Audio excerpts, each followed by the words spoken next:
So you may be wondering, what does the monarch butterfly mind control have to do with Batman and The Dark Knight Rises?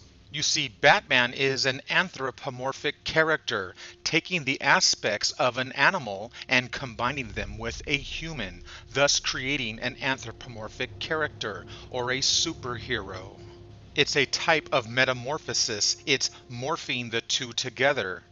And you see, a bat of the night is the polar opposite of a butterfly by day. So a bat and a butterfly are actually very similar. They have the same basic bone structure layout. So basically, the bat represents the polar opposite of the butterfly. It represents the nighttime, the moontime, the evilness, and of course the butterfly represents the goodness of daylight. But don't forget that the monarch butterfly is associated with the nighttime moon, which is why the etymology of the very name of monarch means the moon arc, or the arch. And of course, the butterflies flutter. If you look at them, they actually look like little bats flying around. Or should I say, the bats look like little butterflies flying around. So bats and butterflies appear to be fluttering when they fly. And of course, bats also eat insects like moths and even butterflies. And they even eat nectar, exactly like the butterfly. Some flowers only bloom at night, and bats pollinate them when they drink their nectar. So many bats actually pollinate flowers exactly like the butterfly does. And of course, butterflies group together and they cling on walls, exactly like how bats cling together and hang on walls or caves. And you'll notice that when the bat goes dormant or goes to sleep, it looks like the cocoon of the butterfly. It looks like the casing of a butterfly. So the casing is the cask, or the casket of the vampire bat. And of course, vampires go through a metamorphosis when they change from the human form to the bat form. Exactly like Batman, which is exactly why he can fly. And by the way, you'll notice the colors of the caterpillar is black and yellow, exactly like the logo of Batman. And you'll notice that Batman, like I said earlier, has horns on his head, because the bat appears to have horns on his head, exactly like the caterpillar, which appears to have horns, which are antennae, exactly like the antennae or the horns of the butterfly. Thus, the antennae are like the antlers or the horns. So this is all going to make sense in a few moments, but let me explain. You see, the vampire has vampire teeth that, if you look at Batman's head, or his horns on his head, look exactly like the teeth of the vampire. And of course, the vampire bat has wings and can fly, which is exactly why Batman has the cape, thus the symbolism of flight. Which is exactly why vampires also wear the cape. And of course, you'll find the cape on many evil villains, as well as our superheroes. And of course, the first superheroes that wore the cape were the Knights Templar, which is exactly like the caped Batman, which I'll get back to shortly.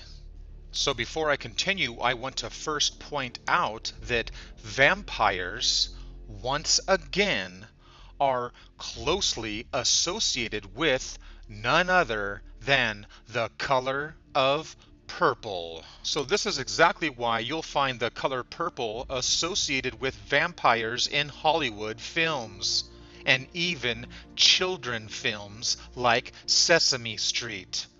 That's why the Count vampire is purple. So anyway, a mask is worn to conceal something, to hide something, which is why Batman wears a mask and wears a cape. A cape is a cap.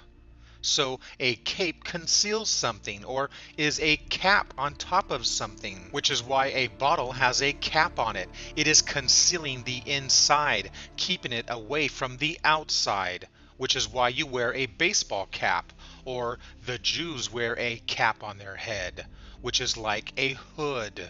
And a hood or a cape or a cap is what a thief wears or an evil one wears. It's what the occultists wear. So this is why you'll find Satanists like Anton LaVey, the devil, wearing the cape or the hood. And of course, the devil is known for wearing the cape. Exactly like the trickster magician. Exactly like the Druidic Order, which is exactly why Harry Potter, for example, wears the cape, and of course it's purple. And like I said earlier, the Pope and the clergy of the Catholics also wear the cape as well as the cap. And of course they use the sacred incense or the gas or the smoke of the Spirit. And of course, like I said earlier, they wear the color of purple. Which brings me to the Order of the Freemasons, the Masonic Order. I'm sure you have heard of the third degree, which means you're in trouble and you're gonna get the third degree. You know, like when Batman interrogated the Joker and gave him the third degree and kicked his ass. You see, the third degree is the Master Mason degree, where the initiate or the candidate is blindfolded or hoodwinked. So this is when the candidate is given the third degree and is taken through the ritual death of Hiram Abiff, who was the builder of King Solomon's temple. Hiram Abiff was the chief architect of Solomon's temple and used the cedar woods of Phoenicia to build it. Hiram Abiff was known as the widow's son from the tribe of Naphtali from Tyre, the Phoenician city, thus the purple. And this is exactly why Hiram Abiff is shown wearing the color of purple. So you see, this is why in Freemasonry, the highest degree or the 33rd degree wears the color of purple. The Sovereign Grand Inspectors General, the Freemason Scottish Rite of the 33rd degree. The purple cap, and you'll notice the purple and the golden orange colors together. So go ahead and do a little research and you'll find that the color purple is without question very important to the Freemasonic Order. And of course the highest honor for the Order of Job's Daughters is the Royal Purple Degree. And of course they use the Purple Cross or the Maltese Cross, the cross of the Order of the Knights Templar. And of course you'll find the same Templar cross on the Catholic Order. So the cross represents the order of the Templar Knights, the poor fellow soldiers of Christ and the Temple of Solomon, and they protected the Christians from the Muslims, which is exactly why Christianity has the symbol of the cross of the Knights Templar. And of course the cross dates back to the ancient pagan Germanic, Gaelic, Scottish, Celtic cross, as well as the sacred ancient Ankh of Egypt, which is the thoracic vertebrae of the bull spine. So although the cross can represent both life and death, it mostly represents death, which is why you'll find the cross on a tombstone. And you'll also find the cross being used as the symbol of death, which is why when you X'd something out, it means that you killed it and gave it death, which is why we have the term Xmas, which means Christmas or Christmas, because this is the time of the year when the annual year dies, thus December. You see, December is part of the Ember months, which are all 2 months off. You see, December, although it's the 12th month, decim means 10. Thus, in Roman Latin numerals, the X equals 10. So the X equals 10, and the 10 is the end. So obviously blood is the color of red, which is exactly why the X, or the cross, is covered in blood red, which is exactly why the cross of the religion of Christianity represents Jesus, who is the one that is crossed out or X'd out and sacrificed with the red cross of blood. And this is exactly why we have the cross, or the X, of the red blood of the red cross, because the red cross deals with blood and, of course, death, which is why their van says disaster relief. And of course, they want you to donate your blood, and then they turn around and sell it for millions.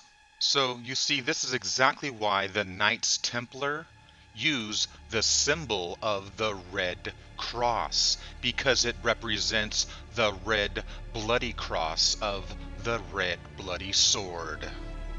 The Knights Templar defended the Holy Land. Their tools were bloodshed and prayer.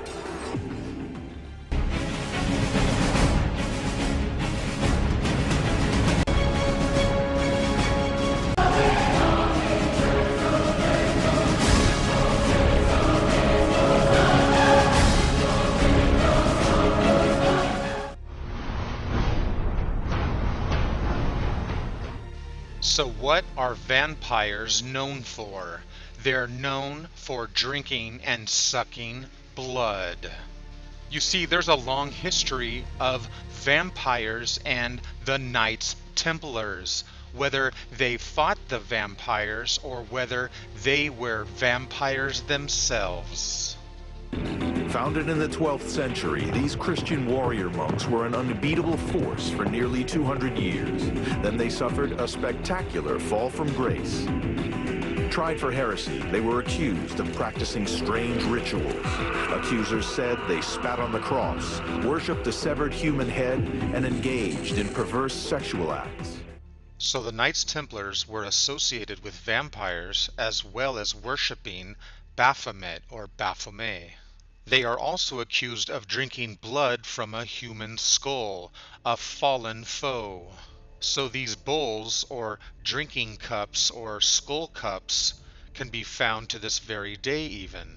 In fact, did you know that when you cheers or celebrate and toast, that you're actually doing an ancient ritual of celebrating and drinking and being merry after the battles the warriors would drink after the hard, long battles they fought?